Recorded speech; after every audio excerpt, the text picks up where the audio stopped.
এটা হচ্ছে হযরত কারি হাফেজ আব্দুল সালামের মাজার। এই মাজারটা সম্পর্কে বিস্তারিত আপনাদের আমি এই ভিডিওয় বলার চেষ্টা করব। এই যে মাজারটা দেখছেন, এটা হচ্ছে হযরত কারি আব্দুল সালামের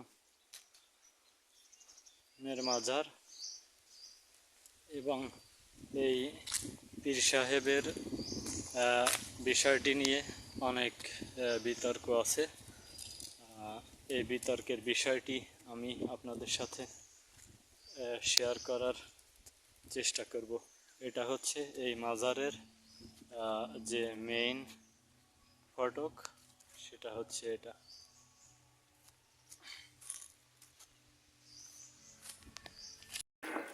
হাফেজ কারি আব্দুল সালাম তথাকথিত এই পীর মারা যায় 2002 সালের দিকে। গুগলে সার্চ করলে এই পীর এবং এই মাজার সম্পর্কে তেমন কোনো কিছুই পাওয়া যায় না। তবে তথাকথিত এই পীর সম্পর্কে স্থানীয় লোকদের কাছে জিজ্ঞেস করলে জানা যায় ইনি একজন ভণ্ড যাযাবর টাইপের লোক ছিলেন এবং স্থানীয় যারা নারী আছেন, মা বোন, তাদের দেখলেই কুরুচিপূর্ণ খারাপ মন্তব্য করতেন। এরকম একটা ব্যক্তিকেই মাজার ব্যবসায়ীরা পীর হিসাবে রূপান্তরিত করে একটা মাজার বানিয়ে ফেলেছেন।